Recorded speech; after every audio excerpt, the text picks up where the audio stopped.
Fire Studio.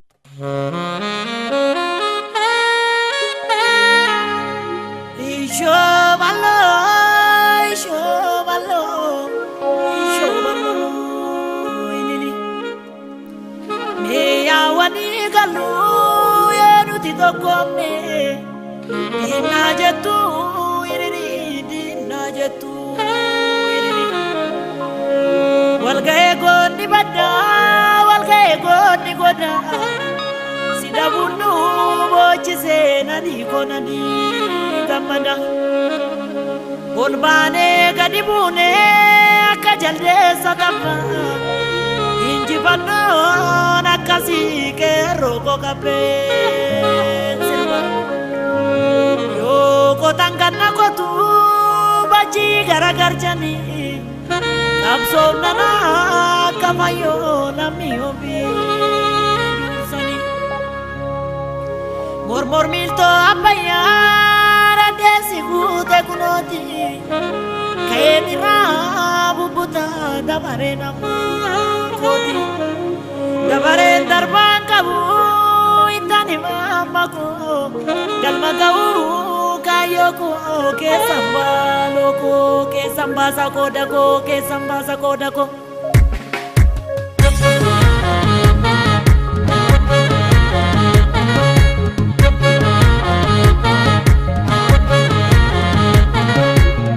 akagotani jarana me akagotani ubitinde sawalke kuni korsa mawali do tumdani dokuma kenya nu ibumi dokuma kenya nu ibumi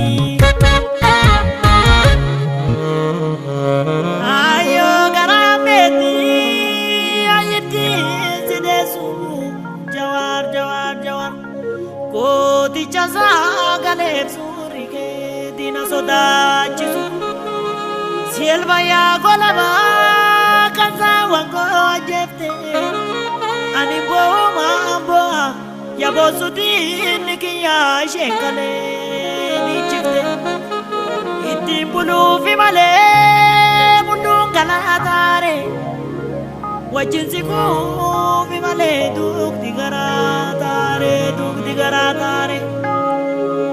ganna bajaki sanan galana resodane adu safa sanan gati sabarma channagne iti chichu falmane aragenya ka kuno sirabu tu mitata dini obji sadiro ichi sumbote waya inji bano kapso ke dini sisa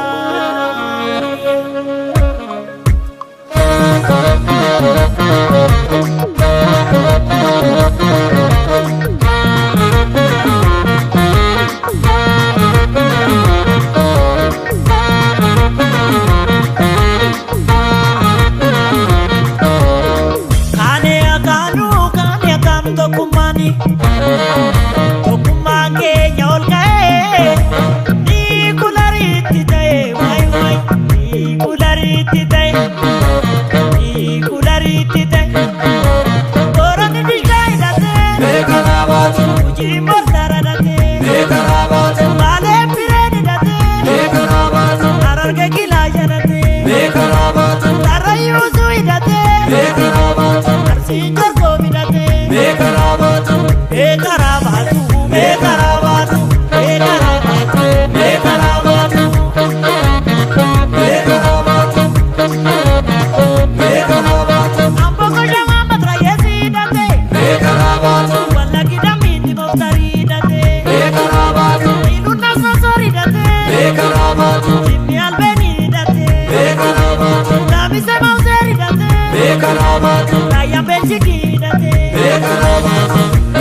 Dubiti, Pimpine Kanoro Moti, Pimpine Kanoro Moti.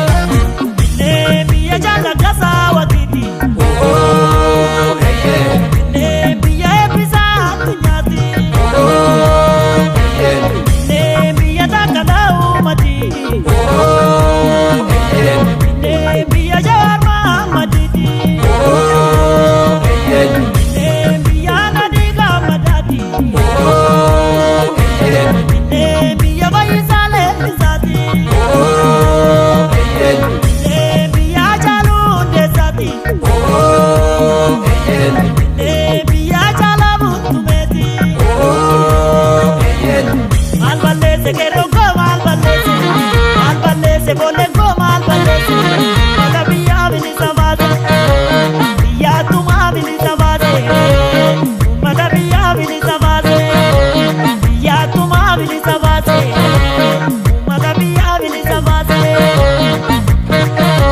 keenya bimmalee keenya maalumaaf keenya keenya bimmalee keenya maalumaaf keenya keenya bimmalee keenya maalumaaf keenya maalumaaf keenya maalumaaf keenya